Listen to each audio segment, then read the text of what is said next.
Buying your first exotic car. What a cool ass subject. Pony Diamond here. Guess what I have in my hand? Well, not in my hand, in the Wallace the Beast. It's a bill. Well, not a bill, actually the receipt for $275 for the wheel scrape of the Diamond Beast. I already emailed George at JP Logistics. Shout out to him for trying to refund that amount. I'm surprised, not crazy amount, like $1,000, you know. It's only $275. Thank you. Anyway, so that's resolved. I mean, tomorrow I get to go get my Diamond Beast. You get to come along for the ride. Meanwhile, today, I gotta go return this unit at Lowe's. The door handle, anyway, that's a little thing I gotta do. But like, you know, like always, you get to come along for the ride. It's always fun. Meanwhile, but we'll talk about buying your first exotic car. I think it's a little proper to let me kind of go over how that I got started with, because you know I was actually an import guy, you know, the whole I'm Asian, Jesus, so you get the whole Fast and Furious thing, and we'll talk about that, you know, how I got started and all that kind of stuff, and which are all the cars that I had so far that led up to here. Because I really believe that when I see exotic car guys, I think we all came from that camp, you know, from the whole import thing, you know. But let's talk about it. You like Lamborghinis? Hit subscribe. You love supercars? Hit subscribe. And of course you love super trucks? Hit subscribe. And don't forget, share my videos as well. It will motivate me to make more videos and help the channel grow and everything. Hit subscribe if you love mentorship and entrepreneurship. Don't forget that. Hit subscribe. Do it.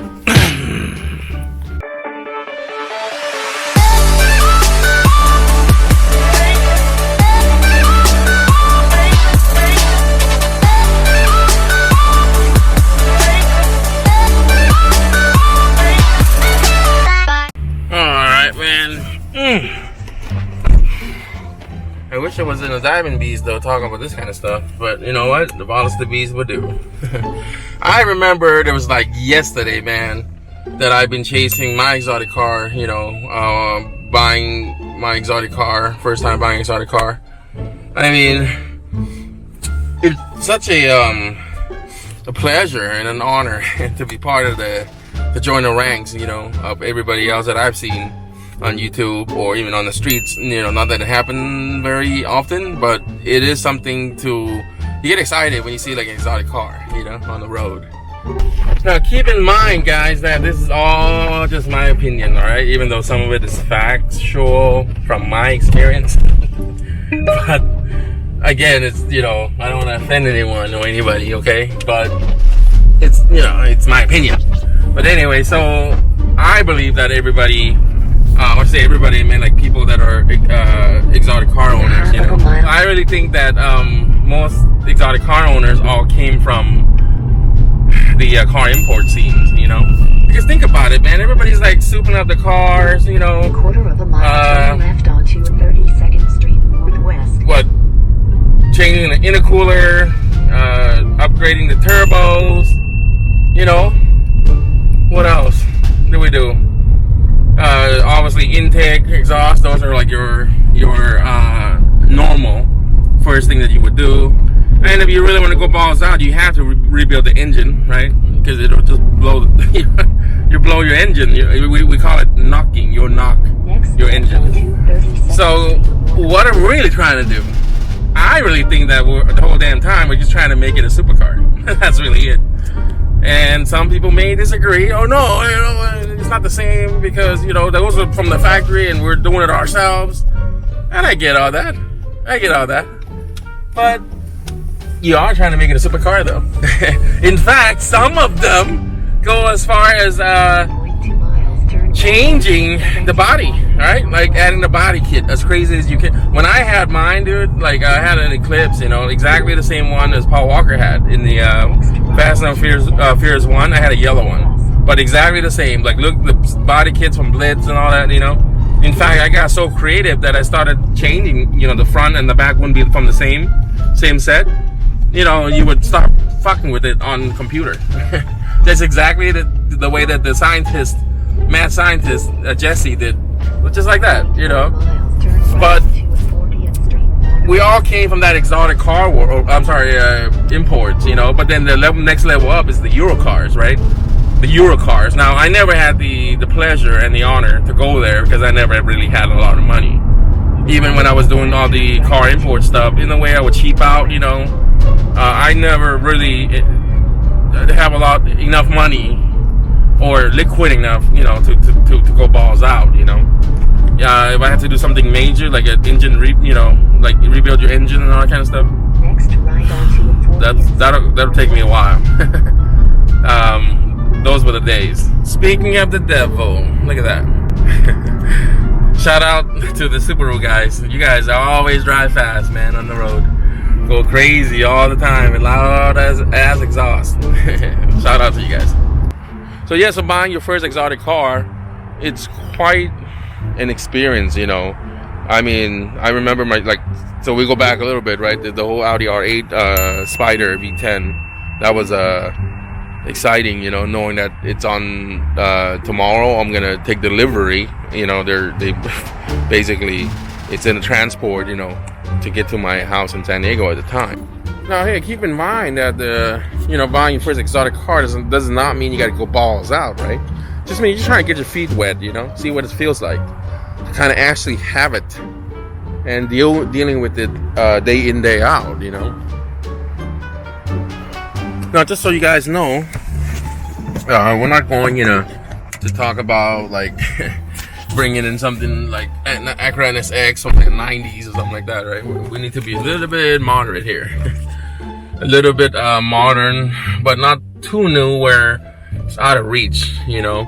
Some of you guys are gonna go, no, I gotta, you know, do something like a Huracan or something like a 570S McLaren, and that's cool. That's like another step up, you know. I'm talking about like your very first, you know, buying your first exotic car. Shouldn't be something crazy, you know, because it's like there's nothing wrong with, you know, baby steps, you know, and putting your foot in the door. I really think you should get something used, you know, something low mileage. Keep in mind, these cars typically sit in the garage, like a garage queen. You're not gonna find very many high mileage, you know. I'm sure there are some, but their high mileage is never outrageous, you know, like normal cars, you know. Wow, that's a nice Camaro. It's on a Z1 though. It's cool, blue lights though. I like that. Let's see, what will be a good first exotic car? I would say the Gallardo. This looks like the machine that they use to shoot down Jeepers Creepers. You probably can get like a Gallardo, you know, like a 2003, 2004, pretty low ass miles. I've seen some of them like around 80 grand, actually. Now, don't get me wrong, it's not gonna be the most high-tech thing out there, but you're still talking about V10. V10 Lamborghini. Can't go wrong with that. In fact, it's the same damn engine from the Audi R8 V10. Now, guys, just want you guys to understand something. That say like buying your first exotic car, I don't mean something, you know, I mean, you can probably get, like I said, the Gallardo, you know, you can be looking at around 80,000, 90,000. You know, there's no need to go spend like 150 grand. I mean, unless you're that liquid. Here's another idea that I know some of you are going to probably disagree about an Audi R8 V8. You know, got the looks, got enough power. I mean, it's like 450 horsepower. But you know what? It's a stick shift. It's a V8, the same engine as the RS4. I think that's a pretty good damn car, man. It got the look, for sure. You know, Iron Man had it, part 1. Don't tell me you didn't think that was looks like the shit when you first saw it. Come on, man. That was an awesome ass looking badass car. In fact, it's in Transformer Part 1 too. If you I don't know if you caught that. Yeah, V8 Audi R8 V8. Stick shift, brother.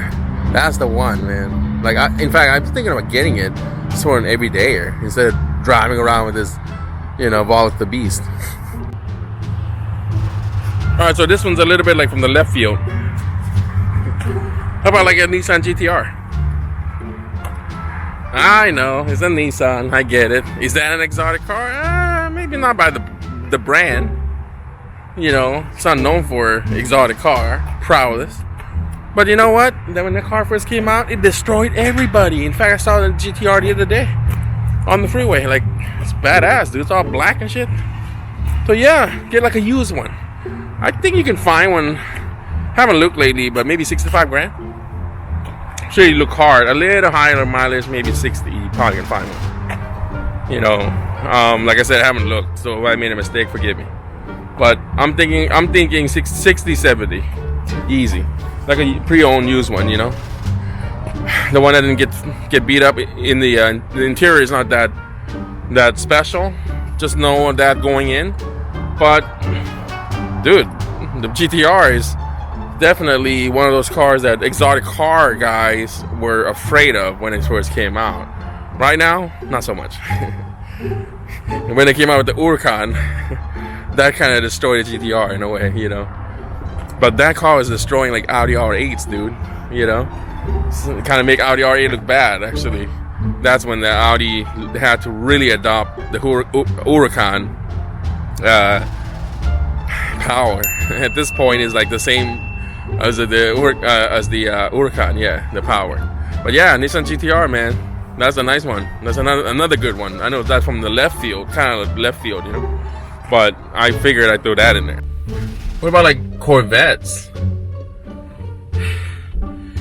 I don't consider Corvettes should be in here. I mean, I hate to say that. I know what some of you guys are gonna be like, fuck you. I just don't think Corvettes qualify in there, you know. I think we're talking about Nissan Z and shit, then maybe we could throw a Corvette in there, you know.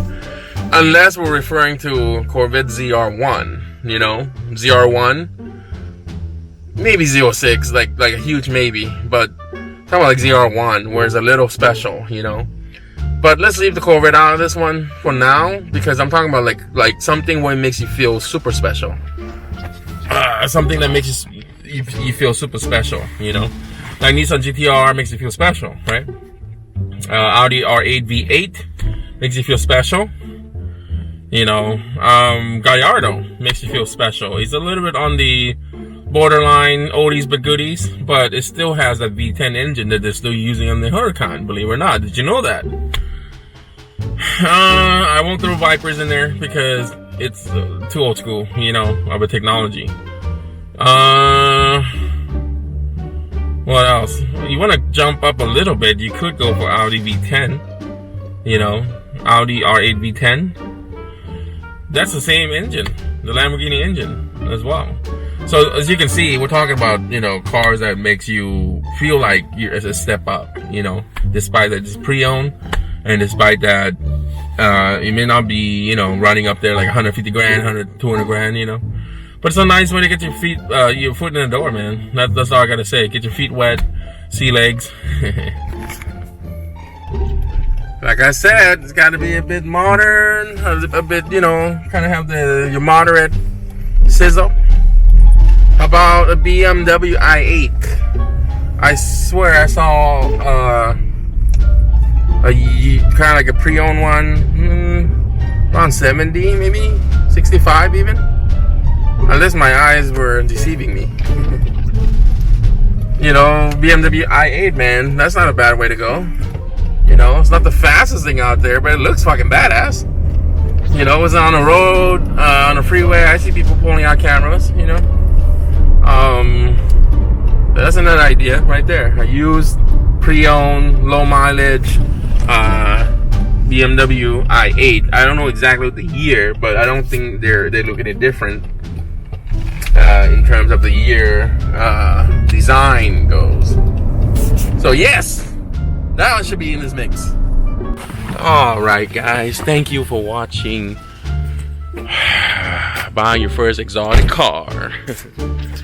I hope you learned a thing or two, and these are all kind of true stories. When it comes to your buying your first exotic car, you know, Nissan GTR, Audi R8, the V8 version, even the Gallardo, you know, the 2004, 2005, you know, maybe those are a good way to get started with that. Maybe jump up to Audi R8 V10, like a pre-owned one. That's cool too, right? So keep in mind, I mean, those are the, you know, I think, in my opinion, are a great first exotic car to get started with. Probably would do, when I get my Diamond Beast back, do a video in regards to the ownership cost of something in this caliber, you know. But yeah, buying your first exotic car, baby steps, prepare for it. Every one of us got started the same way, and believe me, it's just a rule and things to know, you know, before you go full blown on anything. 200, 300,000, 500,000, 600,000. From there on, just smooth sailing, right? Anyway, if you love Lamborghinis, by the way, before we do that, help share my videos as well. I would appreciate it, and it motivate me to make more, you know, cool videos, like, and all that kind of stuff. But share the video on Instagram or Facebook. I would really appreciate that. So let's go. You like Lamborghinis? Hit subscribe. You love supercars? Hit subscribe. And if you love super trucks, hit subscribe. Of course, you love entrepreneurship, mentorship, things like that. Always hit subscribe. Share the video. Do it.